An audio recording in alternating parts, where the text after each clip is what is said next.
ನಮಸ್ಕಾರ ಸ್ನೇಹಿತರೆ. ನೋಡಿ, ಶಿಕ್ಷಕರ ನೇಮಕಾತಿ ಬಹುತೇಕ ನಡೆಯುವಂಥದ್ದು ಖಾತ್ರಿ ಆಗಿದೆ. ಅಂದರೆ ಈ ಒಂದು 4-5 ತಿಂಗಳಿಂದನೂ ಕೂಡ ಶಿಕ್ಷಕರ ನೇಮಕಾತಿ ಆಗಬೇಕು ಅನ್ನೋಂಥದ್ದು ಹಲವಾರು ಅಭ್ಯರ್ಥಿಗಳ ಬೇಡಿಕೆ ಇತ್ತು. ಮತ್ತು ಅದಕ್ಕೆ ಪೂರಕವಾಗಿ ಶಿಕ್ಷಣ ಸಚಿವರು ಕೂಡ ಆಗಾಗ್ಯೇ ಹೇಳಿಕೆಯನ್ನು ನೀಡ್ತಾ ಇದ್ದರು, ನಾವು ಆದಷ್ಟು ಬೇಗನೆ ಶಿಕ್ಷಕರ ನೇಮಕಾತಿಯನ್ನು ಮಾಡ್ತೀವಿ ಅಂತೇಳಿ.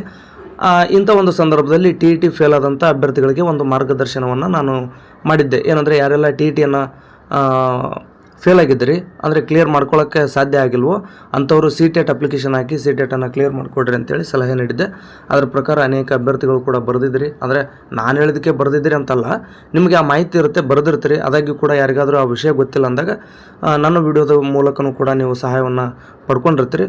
ಸೊ ಆ ಮೂಲಕ ನೀವು ಎಕ್ಸಾಮನ್ನು ಬರೆದು ಕೆಲವರು CTEಟನ್ನು ಕ್ಲಿಯರ್ ಮಾಡ್ಕೊಳ್ಳುವಂಥ ಒಂದು ಹುಮ್ಮಸ್ಸಿನಲ್ಲಿ ಇರ್ತೀರಿ. ಇನ್ನು ಕೆಲವ್ರದ್ದು CTET ಕೂಡ ಆಗಲ್ಲ ಅನ್ನುವಂಥ ಗೊಂದಲದಲ್ಲಿರ್ತೀರಿ. ಸೊ ಇಬ್ಬರಿಗೂ ಅಂದರೆ ಎರಡೂ ಥರದ ಅಭ್ಯರ್ಥಿಗಳು ಕೂಡ ಇರ್ತೀರಿ.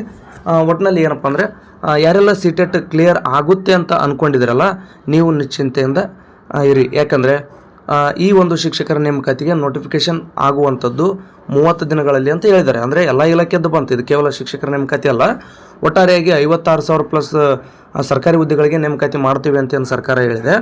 ಆ ಹುದ್ದೆಗಳಿಗೆ 30 ದಿನಗಳ ಒಳಗಾಗಿ ಎಲ್ಲ ಒಂದು ಅಂತಿಮ ತೀರ್ಮಾನವನ್ನು ತಗೊಂಡು ನೇಮಕಾತಿ ಅಧಿಸೂಚನೆಯನ್ನು ಹೊರಡಿಸ್ಬೇಕಾಗುತ್ತೆ.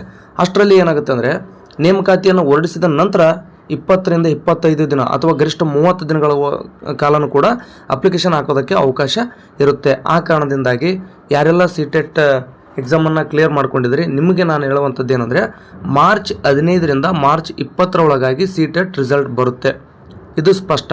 ಮತ್ತು ಶಿಕ್ಷಕರ ನೇಮಕಾತಿ ಆದ್ರೂ ಕೂಡ ನೋಡಿ, ಈ ಕ್ಷಣ ಇವತ್ತೇ ನೋಟಿಫಿಕೇಷನ್ ಆದ್ರೂ ಕೂಡ 1 ತಿಂಗಳಾದರೂ ಅವರು ಅವಕಾಶ ಕೊಡ್ತಾರೆ. ಅಂದರೆ ನಿಮಗೆ ಇಲ್ಲಿ CTET ಯಾರೆಲ್ಲ ಕ್ಲಿಯರ್ ಮಾಡ್ಕೊತೀರಿ ಅವ್ರಿಗೆ ಶಿಕ್ಷಕರ ನೇಮಕಾತಿಯಲ್ಲಿ ನಿಮಗೆ ಎಕ್ಸಾಮನ್ನು ಅಂದರೆ CETಯನ್ನು ಬರೆಯೋದಕ್ಕೆ ನೀವು ಕೂಡ ಎಲಿಜಿಬಲ್ ಇರ್ತೀರಿ. ಇನ್ನೊಂದು ವಿಚಾರ ಏನಪ್ಪ ಅಂತಂದರೆ, ಯಾರಿಗೆ ಚಾನ್ಸ್ ಸಿಗುತ್ತೆ ಯಾರಿಗೆ ಸಿಗಲ್ಲ ಅನ್ನೋವಂಥದ್ದು. ನೋಡಿ, SC/ST ಯಾರೆಲ್ಲ ಇದ್ದೀರಿ ಅವರು 83+ ಸ್ಕೋರನ್ನು ಮಾಡ್ಕೊಂಡ್ಬಿಟ್ರೆ ನಿಮ್ಮೆಲ್ಲರಿಗೂ ಕೂಡ ಅವಕಾಶ ಸಿಕ್ಬಿಡುತ್ತೆ. ಇನ್ನು ಕೆಲವರು ಅಂದ್ರೇನು, OBC ಅವರು. OBCಗೆ ಈ ಒಂದು ಸೆಂಟ್ರಲ್ನಲ್ಲಿ ಅಂದರೆ CTET ಪರೀಕ್ಷೆಯಲ್ಲಿ ಏನಂದರೆ, ಇದೇ 83 ತೊಗೊಂಡ್ರೂ ಕೂಡ OBC ಅವರು ಕೂಡ CTET ಪಾಸ್ ಮಾಡ್ಕೊಂಡಂತೆ. ಆದರೆ ನಮ್ಮ ಒಂದು ಕರ್ನಾಟಕದ ಶಿಕ್ಷಕರ ನೇಮಕಾತಿ ಯಾವ ರೀತಿ ನಡೆಯುತ್ತೆ ಅಂದರೆ, TETಯಲ್ಲಿ ನೀವು ಕನಿಷ್ಠ 90 ಅಂಕಗಳನ್ನು ಪಡ್ಕೋಬೇಕು. ಆ ಕಾರಣದಿಂದಾಗಿ ಯಾರೆಲ್ಲ CTET ಕ್ಲಿಯರ್ ಮಾಡ್ಕೊಳ್ಳುವಂಥ ಹುಮ್ಮಸ್ಸಿನಲ್ಲಿದ್ದೀರೋ, ಅದರಲ್ಲೂ OBC ಅಭ್ಯರ್ಥಿಗಳು ಅವರೆಲ್ಲರೂ 90 ಅಥವಾ 90+ ಸ್ಕೋರನ್ನು ಮಾಡಬೇಕಾಗುತ್ತೆ. ಯಾರೆಲ್ಲ 83 to 89ವರೆಗೂ ಸ್ಕೋರ್ ಮಾಡ್ಕೊಂಡಿದ್ರಿ ಅವರಿಗೆ ಬಹುತೇಕ ಚಾನ್ಸ್ ಸಿಗಲಿಕ್ಕಿಲ್ಲ ಅನ್ನೋಂಥದ್ದು. ನಾನು ಇಲ್ಲಿ ನೇರವಾಗಿ ನಿಮಗೆ ವಿಷಯ ಹೇಳ್ತಾ ಇದ್ದೀನಿ ಅಂತ ಕೆಲವರು ಬೇಜಾರು ಮಾಡ್ಕೋಬೋದು, ಇನ್ನು ಕೆಲವರು ಅದನ್ನು ಒಪ್ಕೊಳ್ಬೋದು. ಯಾಕಂದರೆ ಇರ್ತಕ್ಕಂಥ ವಿಷಯ ಅದು ಬೇಜಾರಾಗುತ್ತೋ ಅಥವಾ ಖುಷಿಯಾಗುತ್ತೋ ಗೊತ್ತಿಲ್ಲ, ನೇರವಾಗಿ ಹೇಳಬೇಕಾಗಿರ್ತಕ್ಕಂಥ ವಿಚಾರವನ್ನು ಹೇಳ್ತಾ ಇದ್ದೀನಿ. ಏನಂದರೆ, SC/ST ಅವರು 83 ತೊಗೊಂಡ್ರೆ ನೀವು ಎಲಿಜಿಬಲ್. ಉಳಿದಂತೆ ಜನರಲ್ದವ್ರಂತೂ ಸಮಸ್ಯೆನೇ ಇಲ್ಲ. ಏನು ಜನರಲ್ದವರು CTEಟಲ್ಲೂ ಕೂಡ 90 ತೊಗೊಳ್ಳೇಬೇಕು. ಈ ಒಂದು ಕರ್ನಾಟಕದ ಏನು ನಮ್ಮ TET ನಡೆಯುತ್ತೆ ರಾಜ್ಯದ್ದು, ಆ TETಯಲ್ಲೂ ಕೂಡ ನೀವು 90 ಅಥವಾ 90+ ಸ್ಕೋರನ್ನು ಮಾಡ್ಕೋಬೇಕಾಗುತ್ತೆ. ಇಲ್ಲಿ ಸಮಸ್ಯೆ ಬಂದಿರೋದೇನೆಂದರೆ, OBC ಅವ್ರದ್ದು. OBC ಅಭ್ಯರ್ಥಿಗಳು ಕರ್ನಾಟಕದ TETಯಲ್ಲಿ 90+ ಮಾಡಬೇಕು. ಜೊತೆಗೆ ಈ ಒಂದು ಸೆಂಟ್ರಲ್ ವತಿಯಿಂದ ನಡೆಯುವಂಥ ಈ ಒಂದು CTET ಏನಿದೆ, CTEಟ್ನಲ್ಲಿ ನೀವು 83 ತೊಗೊಂಡ್ರೆ, ನೋಡಿ 83+ ತೊಗೊಂಡ್ರಿ ಅಂತಂದರೆ ನೀವು CTET ಪಾಸ್ ಆದಂತೆ. ಆದರೆ ನೀವು CTET ಪಾಸ್ ಆಗಿದ್ರಿ ಅಂದ ತಕ್ಷಣ, ಅಂದರೆ 83 to 89ವರೆಗೂ ಸ್ಕೋರ್ ಮಾಡಿಕೊಂಡು CTET ಪಾಸ್ ಆಗಿದ್ರಿ ಅಂದ ತಕ್ಷಣ ನಿಮಗೆ ಇಲ್ಲಿ ಶಿಕ್ಷಕರ ನೇಮಕಾತಿಯಲ್ಲಿ ಅವಕಾಶ ಸಿಗಲಿಕ್ಕಿಲ್ಲ. ಯಾಕಂದರೆ ನೀವು CTET ಅಂದ್ರೇನು, ಕರ್ನಾಟಕದ TETಗೆ ಸಮ, ಎರಡೂ ಒಂದೇ, ಎಲಿಜಿಬಲ್ ಟೆಸ್ಟ್ಗಳೇ. ಹಾಗಾಗಿ ನಮ್ಮ ರಾಜ್ಯದಲ್ಲಿ ಇರ್ತಕ್ಕಂಥದ್ದು ನಿಯಮ ಏನಪ್ಪ ಅಂದರೆ, ಶಿಕ್ಷಕರ ನೇಮಕಾತಿಯಲ್ಲಿ ನೀವು CT ಅಂದರೆ ಒಂದು ಎಕ್ಸಾಮನ್ನು ಬರಿಬೇಕಾಗಿತ್ತು ಅಂದರೆ ಎಲಿಜಿಬಲ್ ಟೆಸ್ಟ್ ಏನಿದೆ ಅದು CTEಟೋ TETನೋ ಅದು ಸಂಬಂಧ ಇಲ್ಲ, ಎರಡರಲ್ಲೂ ಕೂಡ ನೀವೇನು ಮಾಡಬೇಕಾಗುತ್ತೆ ಅಂದರೆ, OBC ಅವರು 90 ಅಥವಾ 90ಕ್ಕಿಂತ ಹೆಚ್ಚು ಅಂಕಗಳನ್ನು ಗಳಿಸಬೇಕಾಗುತ್ತೆ. ಆ ಕಾರಣದಿಂದಾಗಿ ನಿಮಗೆ ನಾನು ಹೇಳ್ತಕ್ಕಂಥ ಮಾಹಿತಿ ಸ್ಪಷ್ಟವಾಗಿದೆ ಅಂತ ನಾನು ಭಾವಿಸಿದ್ದೀನಿ. SC/ST ಅವ್ರದ್ದಂತೂ ಕ್ಲಿಯರು 83, OBC ಅವರು ಮಾತ್ರ 83, 84, 85 ನಡೆಯಲ್ಲ, 90+ ಸ್ಕೋರ್ ಮಾಡ್ಕೊಳ್ಳೇಬೇಕು. ಹಾಗಾದರೆ 83 ತೊಗೊಂಡಿದ್ದೀನಿ, ಎಲಿಜಿಬಲ್ ಆಗಿದ್ದೀನಿ, ನನಗೇನು ಉಪಯೋಗ ಅಂತಂದರೆ, ನೋಡಿ ಮುಂದೆ ಬರ್ತಕ್ಕಂಥ KVS ನವೋದಯ ಶಾಲೆಗಳು ಏನಿದ್ದಾವೆ ಅಲ್ಲಿ ನಿಮಗೆ ಅದು ಹೆಲ್ಪ್ ಆಗುತ್ತೆ.